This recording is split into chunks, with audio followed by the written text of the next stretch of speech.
मैं स्टार्ट करना चाहूँगा आपकी जर्नी से। वो लोग जो आपको एज एन एक्टर ज़्यादा जानते हैं अब, उनको बताने बहुत ज़रूरी है कि आप एक ज़बरदस्त म्यूजिशियन हैं और अभी भी आप गाने गा रहे हैं। आपके अभी भी एक ट्रैक आया है, आपकी नज़र आया है अभी कुछ दिन पहले, उस पर भी बात करेंगे। ये जर्नी शुरू कैसे हुआ? कॉल बैंड 2002 में बना कैसे? ख्याल कैसे आया? उस दौर में तो कंपटीशन बहुत था, ईपी का दौर था, उससे पहले कुछ टाइम पहले जुनून था, स्ट्रिंग्स उस दौर में बहुत ज़बरदस्त काम कर रहे थे।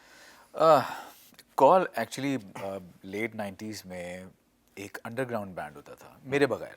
अच्छा। मैं उस वक्त नहीं था पिक्चर में। अंडरग्राउंड बैंड होता था और ये इंग्लिश कवर्स करते होते थे। उसके बैंड में उस वक्त लाइनअप में जुल्फ़ी के दो बड़े भाई होते थे। खुरम जब्बार जो कि ड्रम प्ले करते थे, दानिश जब्बार जो कि गाते थे, शहजाद हमीद हमारे बहुत सीनियर गिटारिस्ट है वो, उमर परवेज़, जुल्फ़ी कभी कभार पियानो में स्ट्रिंग्स वगैरह पे बैठता था।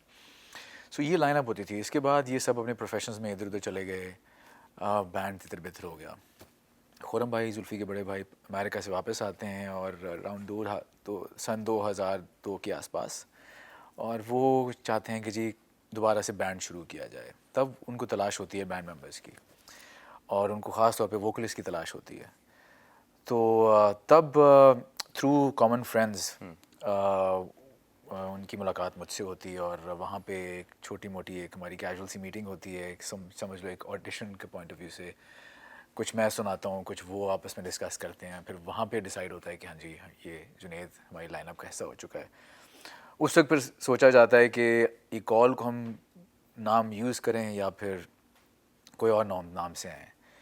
तो मेरी राय उस वक्त ये थी कि ये नाम मुझे अच्छा भी लग रहा था, समझ भी आ रहा था। कॉल मतलब एक पुकार, इसका मतलब है कॉलिंग, एक आवाज़, किसी की एक आवाज़, दिल की आवाज़, मैसेज, ये उस सेंस से कॉल नाम था। तो मैंने कहा नाम मुझे अच्छा लग रहा है, तो हम इसको कंटिन्यू करते हैं इसी नाम को। वहाँ से फिर कॉल का सफ़र शुरू हुआ।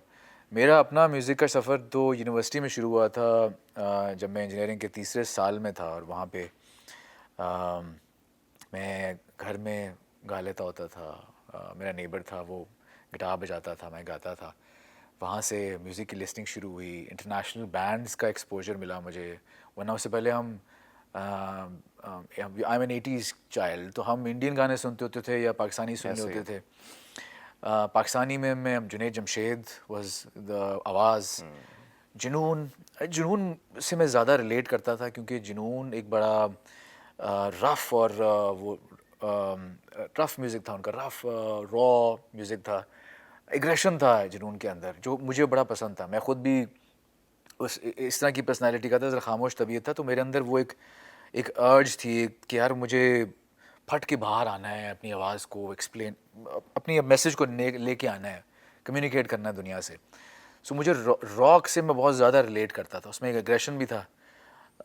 तो मैं जुनून से बहुत रिलेट करता था कि जुनून ये बैंड है जो मुझे समझ आता है, इंस्पायर करता है। फिर मैं जब परफॉर्मेंसेस देखता था जुनून की, तो I used to be blown हुआ है। अलहमरा ओपन एयर लाहौर में एक बड़ा वेन्यू है, वहाँ पे मैं जब भी जाता था, उस ज़माने में कार भी नहीं थी, फैमिली कार थी, लेकिन हम बच्चे थे तो मैं अलाउड नहीं था। तो पब्लिक ट्रांसपोर्ट पे भी जाके शोज़ देखे हुए हैं, लाइनों में लग के, धक्के खा के, और टिकटें ली हुई हैं, और शोज़ देखते थे। हम इंस्पायर होते थे। तो होता था कि यार ये आदमी अली अज़मत, ये बैंड, ये कमांड करता है पूरे अरीना को, और ये कैसे धड़ल्ले से अपने अपने अल्फाज को एक्सप्लेन कर रहे हैं, और अपने मैसेज को बता रहे हैं, दिल की आवाज़ को कम्युनिकेट कर रहे हैं, और लोग सुन रहे हैं और इंस्पायर हो रहे हैं। तो मुझे होता था कि यार मुझे भी एक लाइव बैंड का हिस्सा बनना है, और इसी तरह ही अपने दिल की बात करनी है दुनिया के सामने। तो वो था शौक़ था, वहाँ से बड़ा।